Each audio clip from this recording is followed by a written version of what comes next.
Welcome to Gracefully Grading. I am your host, Attorney Henry Gornbein. We all know that eventually we're going to die, but what happens afterwards?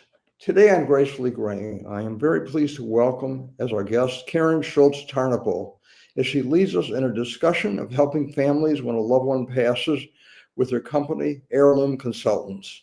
Karen, welcome. Thank you. Good to be here, Henry. First of all, Karen, why don't you tell a little bit about your background so our viewers can learn a little bit about you? Okay, I'd love to. So I started out my career as a paralegal doing estate administration, and I also have half of my career in real estate. And after being laid off twice in my lifetime, I decided to take all my experience in both fields and kind of mash it together and create this company because I could really see what was missing in the field of estate administration. You know, the trustees were just suffering and they were kind of white knuckling their way through it. And so I created a company to help them because it's just sort of this missing piece in the industry. And your company is Heirloom Consultants. Yes. Yeah. Karen, why don't you tell us about some of the do's and don'ts when a loved one dies? Okay, I'll start with the don'ts because that's the easier one. Don't everybody converge on the house and take everything. That happens a lot. Do lock change the locks. So, certain people can't just rush in and take everything. I mean, people set up their trust in their wills in a way where they have very specific things they wanted, and then people just kind of ignore that and rush in and just sort of take whatever they want. Another thing that happens is people will kind of abandon the house or let it stay vacant for a really long time, and it can become very bad for the house and for the value of the house if you wait too long, if you're not maintaining it and really, keeping it up so that you can sell it eventually.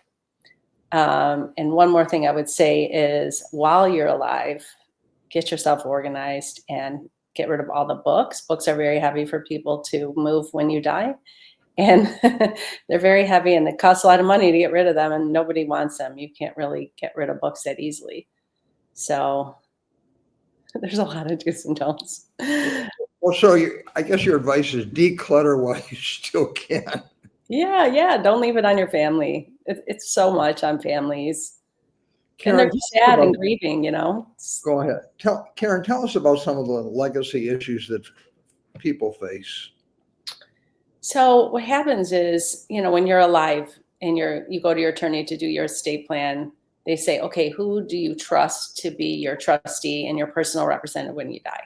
So the most natural person is, say, your spouse, but your spouse might also be 85 when you die and they're sad and they're grieving. Their best friend just died and now they have this mountain of work, right? So that can be problematic. Or a sandwich generation kid who's got the kids and they got the career and they're grieving and they're sad and they lost their parents and now they have a mountain of work. So I think choosing trustees has sort of just been this traditional thing where, okay, my family, I'm going to choose my family, but it's not necessarily the best way. So a lot of people will. And so that's why we decided to be consultants for trustees, just to help them do all their work. So I forgot your original question.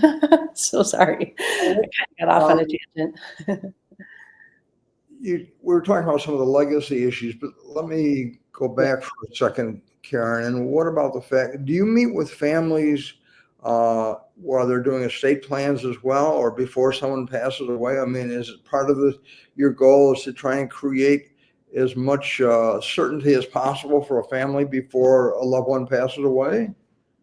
Yes, exactly. So we really can come in at any stage. The perfect world is we have something called legacy planning, where while you're alive and well, we have a 16-page document that we do A to Z, every account, every beneficiary, every contact, every phone number, everything that your trustee is going to need.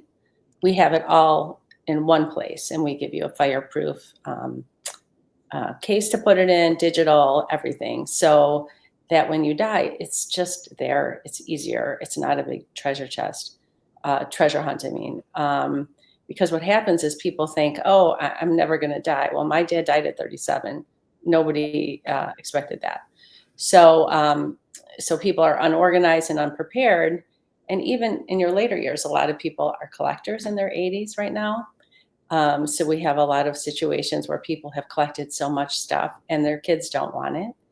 And so they kind of leave this giant burden on their family when they leave, thinking, oh, my kids are going to want all my dishes. My kids are going to want all my things. And they really don't. And so then it becomes work for them.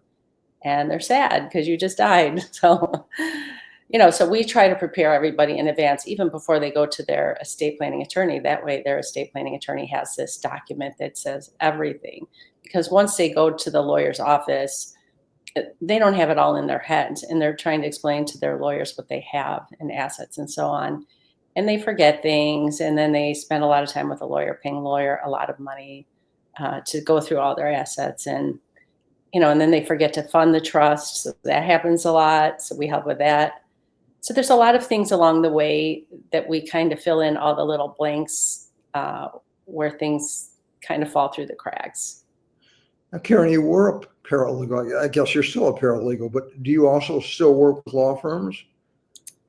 I don't work in law firms. I work with. You work with them? Yeah. A lot of my referrals are from lawyers because there's only so much time they have, and they just, they do certain things with the client, and then they kind of let them go to fund their trust and to keep things organized and stuff. So they count on us to handle those things.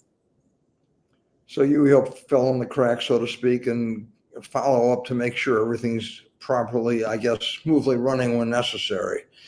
You mentioned earlier the sandwich generation, some of the struggles that the sandwich generation faces. Can you expound on that a little bit for us? Yeah, so our parents are living longer, thank goodness, right? And we're having kids later. So we have our kids either in college or coming out of college, or even sometimes high school.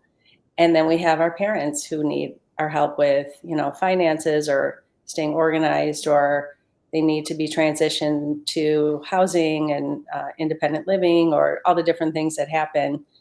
And we're just sort of in the middle, plus a career, plus, any individual hobbies we might have or anything fun we might do. So there's just a lot of pressure on this group of people that are, just really struggling with everything that's on them all at the same time. And so their parents are dying or becoming sick right now. And so they're really struggling to, prioritize what to do first.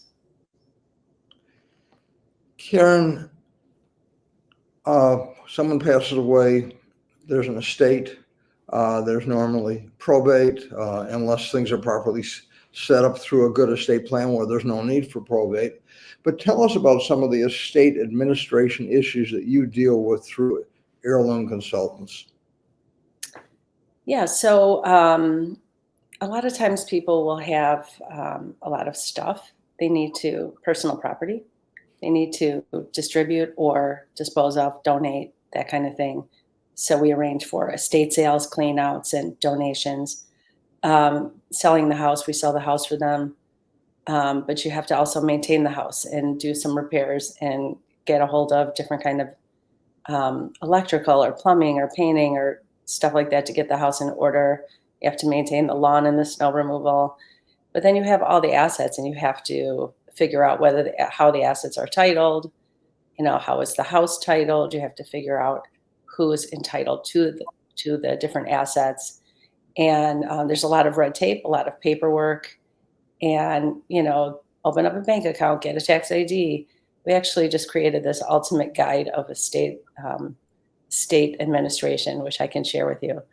That just lists like 5 pages of things that need to be done. Cancel credit cards, call Social Security, call Veterans Administration. Like, there's so much that needs to be done.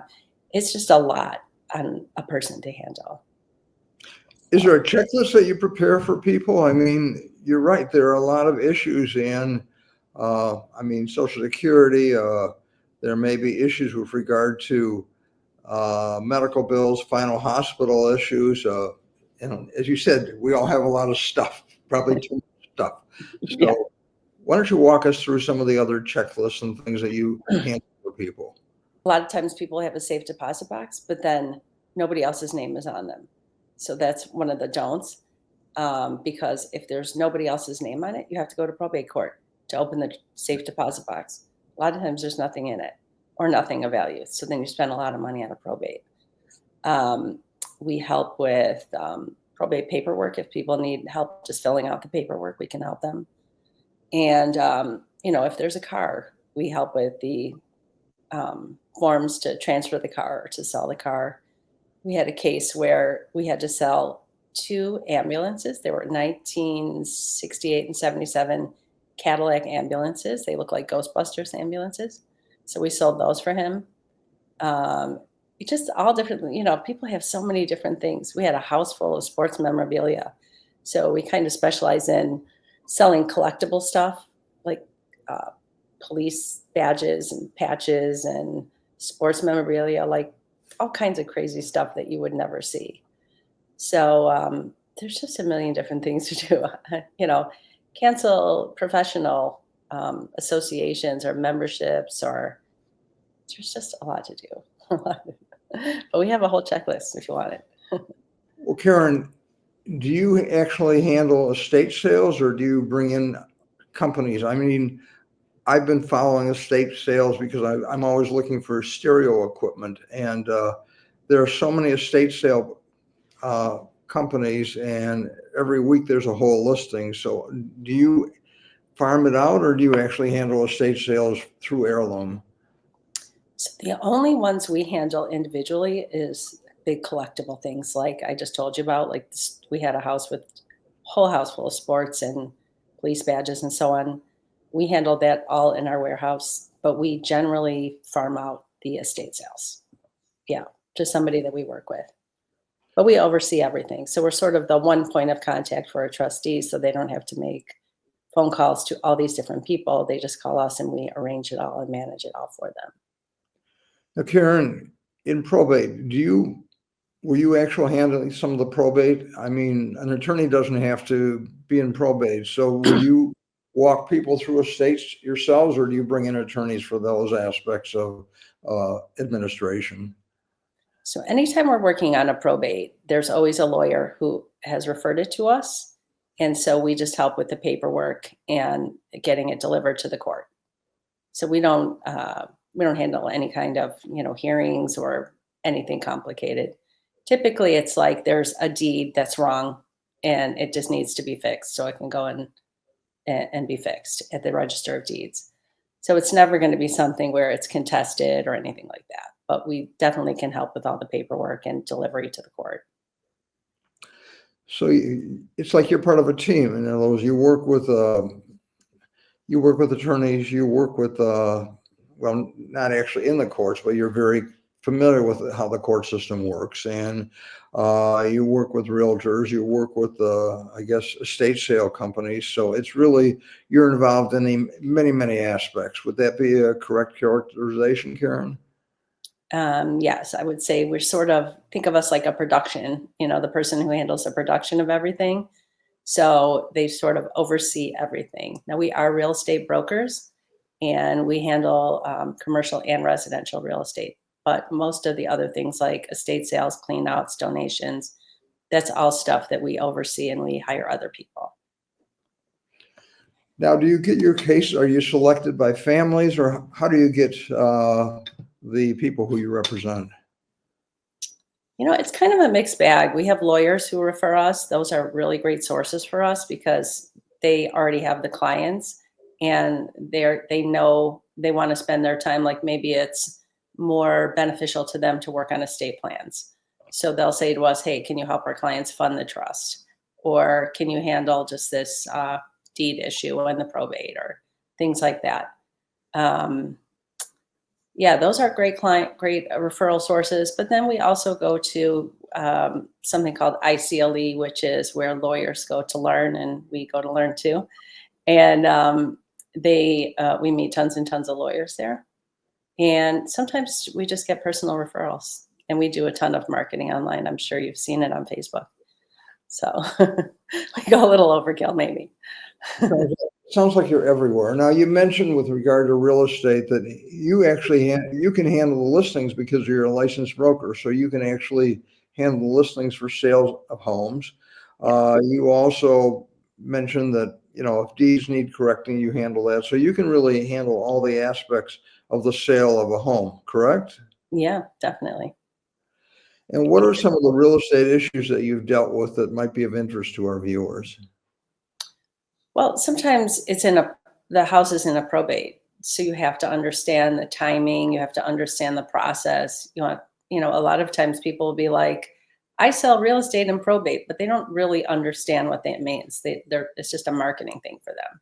For us, we're deep in everything in the estate. So it's just one more asset for us. And it's something that we know really well. I mean, I've spent a lot of time in real estate.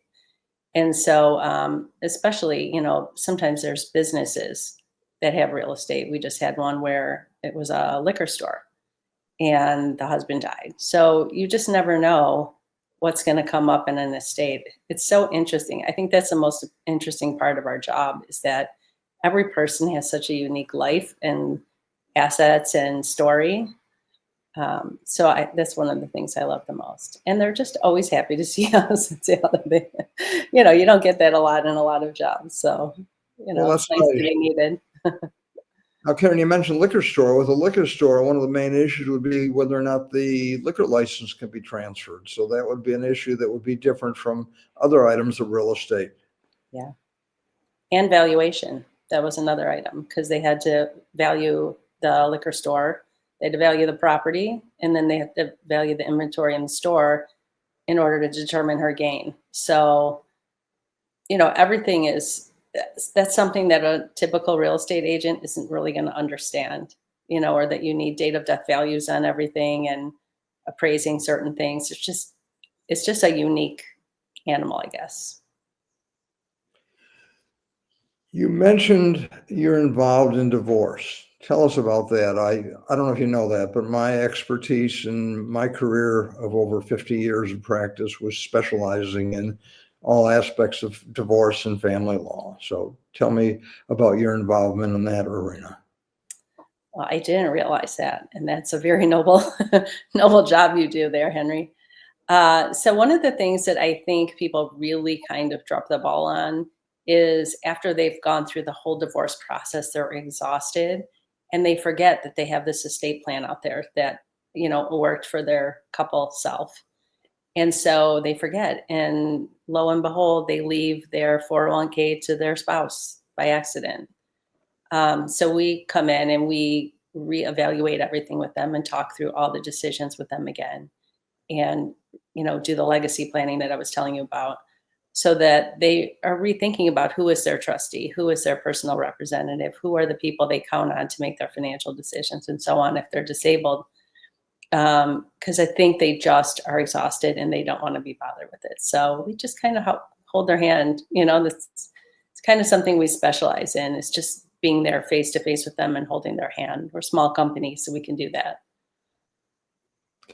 No, it's interesting. I mean, in divorce, often there are loose ends. I mean, I've had cases over the years where, someone forgot to uh, actually sign or finish a 401k or an IRA, and so this can lead to problems uh, years down the road. So again, as you're saying, you've got to make sure everything's properly handled, and you don't want to make sure that there are loose ends that are going to come back and haunt you. And the other thing you mentioned that's important is the fact that uh, you want to make sure that wills are changed, estate plans are changed, because if you're no longer married, you don't want to leave everything to your former spouse. So you're raising some very good points.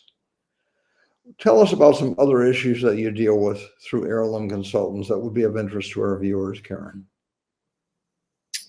Um, hmm. So I think one of the things I was just going to say, because I'm still on a thought from before what you said about divorce. I think one of the reasons lawyers like to refer us is because we sort of kind of keep track of the events of people's lives. And I'm sorry to change the subject. It's just on my mind. So when they have a baby or a divorce or the different types of things, we always refer them back to their lawyer. So we're just sort of a second set of eyes for their clients to keep them always thinking about what is going on with my estate plan. Um, I'm sorry, what was your question? So sorry.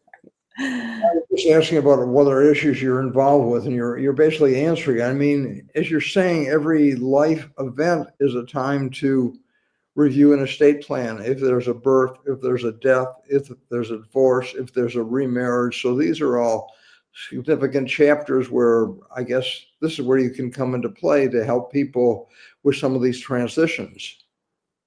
Most definitely.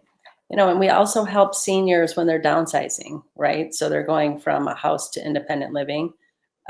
This happened with my mom. So we had direct experience, working through that process.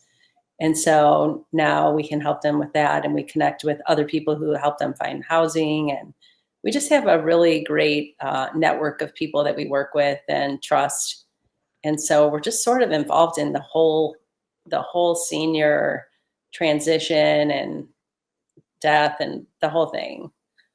You're raising a good point, and that is transitions. I know a lot of people who are transitioning where they're moving to either smaller homes or homes where there's no longer a second floor master bedroom. So, and stairs become an issue. So again, I guess you're involved in some of these transitions, especially with regard to sales of real estate.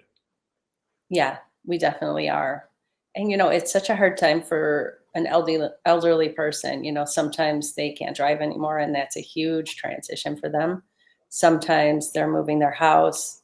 We definitely help with the real estate with that piece, and just organizing. We work with organizers and different people like that. Just to make it more comfortable for them, because it's a big step. You've had your house for 35 years, and now you have to go move to this little tiny place, and you don't know the people, and it's brand new.